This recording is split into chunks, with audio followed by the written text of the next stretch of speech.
Ini lukisan Mami Kato. Nah, itu ada Gus Dur di atas. Di sini ada kayak kelelawar, kayak binatang malam, kayak seperti hantu ya. Di sini ada Kalamakara. Kalau masuk candi, kemudian simbol-simbol Jawa yang lain, di Bali, di kuil-kuil Hindu itu ada Makara. Di sini ini ada gajah paling bawah. Nah, kisahnya begini, dimulai dari gajah.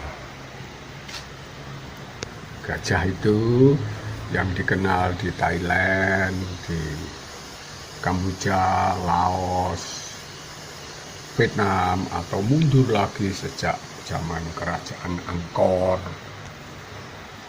atau abad 11, 10, di sini abad 8, 9 itu gajah itu simbol ilmu pengetahuan. Kalau kampus kita ingat Institut Teknologi Bandung. Itu gambarnya gajah. Kalau kita keliling ke Thailand, ke Kamboja, ke Asia Tenggara, gajah itulah simbol ilmu pengetahuan. Gajah Sino itu masuk di dalam rumah. Di atasnya ilmu pengetahuan ada Kala. Kala itu dewa, Kala itu dewa waktu.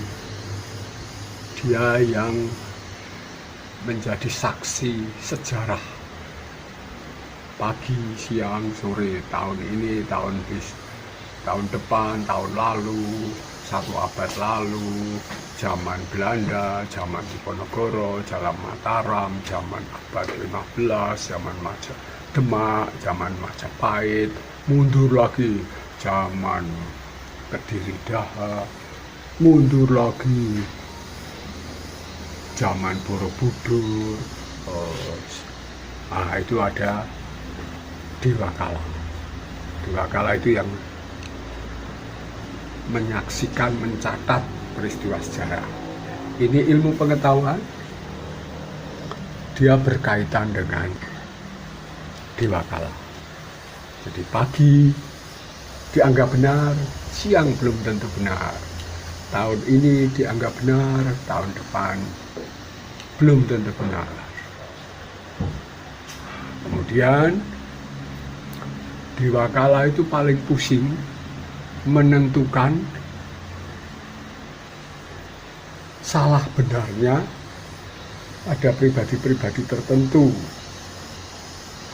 Dalam hal lukisan ini, Mami memberi kesaksian tentang itu Gus Dur, Kiai Haji Abdurrahman Wahid, Presiden keempat Indonesia yang kontroversial, yang sangat cerdas sebagai intelektual, tapi juga sangat humoris, tapi juga sangat konsisten, tapi sekaligus seorang filsuf atau sufi, bahkan sebagian orang menyebutnya wali Allah, karena dia untouchable, dia nggak bisa dikategorikan begini,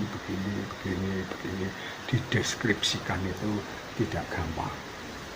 Nah, itulah ilmu pengetahuan itu selalu berubah sesuai zamannya. Kita tidak bisa hidup hanya melulu dengan patokan zaman Belanda. Tidak bisa hidup saat ini dengan patokan zaman Mataram baru. Tidak bisa hidup dengan pakem abad 15 Sunan Kalijogo Demak. Tidak bisa sekedar memuja kebenaran di zaman Majapahit dan terus mundur dan sebagainya. Jadi ilmu pengetahuan dan Dewa Kala itu saling terkait. Ilmu itu juga bagian dari sejarah. Benar, salah, tapi mau tidak mau manusia dituntut untuk belajar, gelisah, mencoba memahami, mencoba mempertanyakan ulang, mencoba merumuskan ulang sesuai waktu. Kalau bahasa Jawa disebut minut, zaman kelakone. Sesuatu yang terjadi itu harus menyesuaikan zaman. Di antara ilmu pengetahuan dan dewa kala ada Gus Dur, ada pribadi-pribadi yang tidak seperti politikus biasa, tidak seperti ulama biasa yang sekedar fikih, hukum-hukum dan dalil-dalil, tidak sekedar intelektual biasa yang hanya bisa menulis dan berbicara, tapi dia juga bertindak. Tidak sekedar seorang pertapa atau sufi yang mengasingkan diri, tapi dia juga terjun di dunia ramai bersama masyarakat. Bahkan ini sekarang guyonannya, ini setan, makhluk malam, hantu dan sebagainya ini itu bingung kalau menghadapi Gus Dur. Itulah kurang lebih kalau lukisan ini mencoba dijelaskan dari filosofi Mamikato. Ini pelukisnya Mamikato, apakah itu juga mendapat inspirasi setengahnya dari cara merenung, cara berpikir, dari catatan-catatan filosofi Jepang, saya tidak tahu. Tapi kurang lebih itu. Terima kasih. Untung Sutrisno.